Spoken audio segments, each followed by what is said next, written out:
மேற்கு வங்க சட்டமன்ற தேர்தலில் பாரதிய ஜனதா கட்சி 207 இடங்களில் வெற்றி பெற்று தனிப்பெரும்பான்மையோடு ஆட்சியை பிடித்துள்ளது. இதன் மூலம் 15 ஆண்டு கால மம்தா பானர்ஜி ஆட்சி அங்கு முடிவுக்கு வருகிறது. 294 தொகுதிகளை கொண்ட மேற்கு வங்க மாநிலத்தில் ஃபால்டா தொகுதிக்கு மறு தேர்தல் அறிவிக்கப்பட்டுள்ள நிலையில் எஞ்சிய 293 தொகுதிகளின் வாக்குகள் எண்ணப்பட்டன. ஆளும் திரிணாமுல் காங்கிரஸ், பாரதிய ஜனதா காங்கிரஸ், இடதுசாரி கட்சிகள் என 4 முனை போட்டி நிலவியது. தொடக்கத்திலிருந்தே முன்னணி பெற்று வந்த பாஜக இறுதியில் 207 தொகுதிகளில் வெற்றி பெற்றுள்ளது.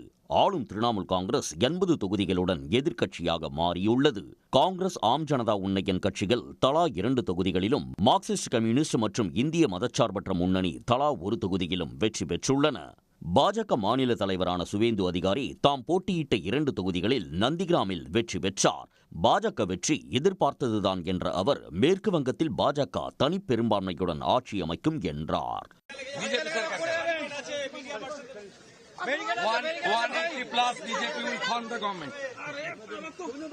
கொல்கத்தா ஆர்கர் மருத்துவமனையில் பாலியல் பலாத்காரம் செய்து கொள்ளப்பட்ட பெண் மருத்துவரின் தாயான ரத்னா தேவ்நாத்தும் பாஜக சார்பில் போட்டியிட்டு வெற்றி பெற்றார். இவர் பத்னிகார் தொகுதியில் திரிணாமுல் வேட்பாளரை அதிக வாக்குகள் வித்தியாசத்தில் வீழ்த்தினார்.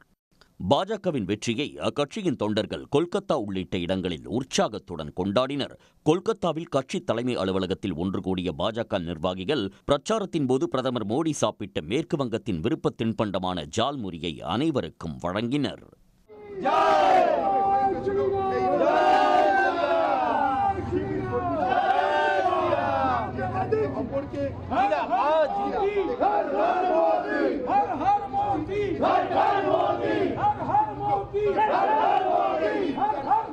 பஹராம்பூர் தொகுதியில் காங்கிரஸ் மூத்த தலைவர் ஆதிர் ரஞ்சன் சௌத்ரியை பாஜக வேட்பாளர் வீழ்த்தி உள்ளார்.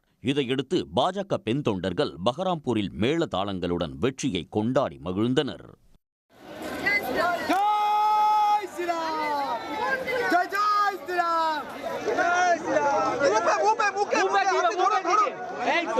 मोदी का फोटो सामने रखिए, मोदी का फोटो सामने रखिए.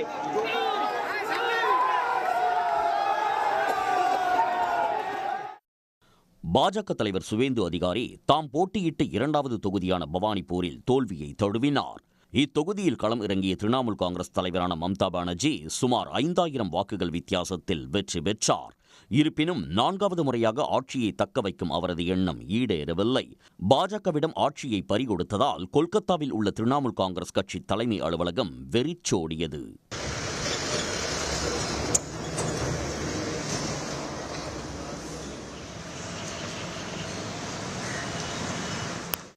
இதனிடையே குச்பிஹாரில் பாஜக மற்றும் திரிணாமுல் தொண்டர்கள் இடையே ஏற்பட்ட மோதல் காரணமாக பதற்றம் உருவானது.